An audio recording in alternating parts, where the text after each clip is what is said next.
This is our login page.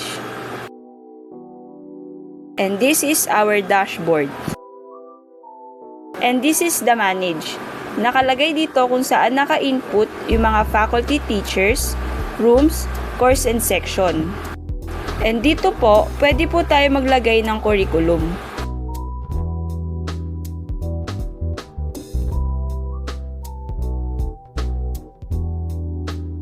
And ito po yung example curriculum na ilalagay natin.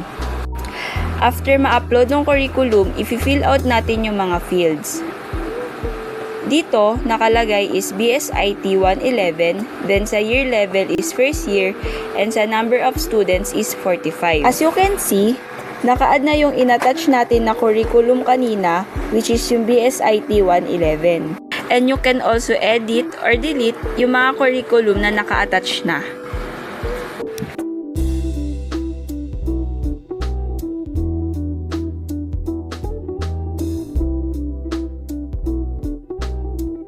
When editing rooms, pwede natin ibahin yung status, it's either available or unavailable. As mentioned earlier po, sa faculty is pwede tayo maglagay ng faculty member. After po mag-add, i-fill out natin yung fields. As per example, temporary faculty yung nilagay namin and nag-select kami kung anong type ba siya. It's either part-time or full-time. Then, ilalagay po natin kung anong department siya. For faculty members, ilalagay nila yung day or araw na hindi sila available. For example po, si faculty member ay hindi available ng Monday to Thursday. Tapos, sa Thursday na yon, may specific time lang siya na hindi siya available. After ma-finalize ng faculty, room availability, course and section, pwede na tayong mag-generate ng schedule.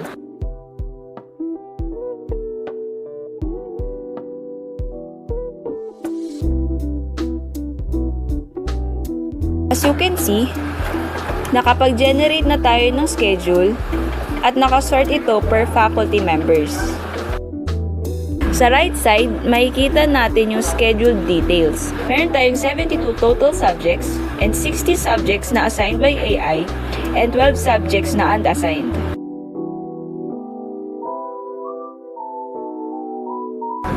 As long as may unassigned subject, pwede tayong mag-assign ng mag-assign sa mga faculty members.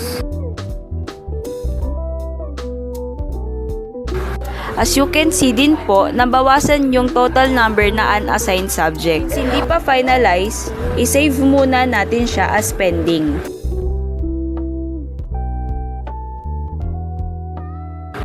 In this section, makikita natin yung 4 total subjects na unassigned kanina. We have 2 options kung paano mag-assign.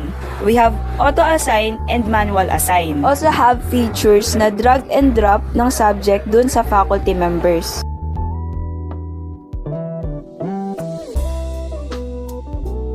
Since may 1 unassigned subject pa, ima-manual assign na lang natin kung kanino faculty member mapupunta yung subject. Nakikita nyo po na dagdagan siya ng subject na which is yung internship.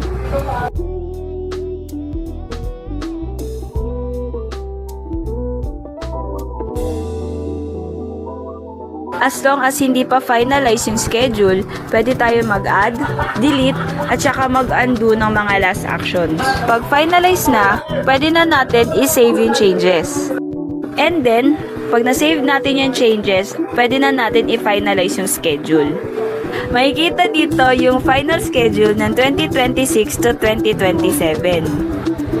We also have an option na pwede nating ilagay sa archive yung mga past academic years. Pwede din nating i-restore or i-delete yung academic year. And we can also export it as Excel or PDF file.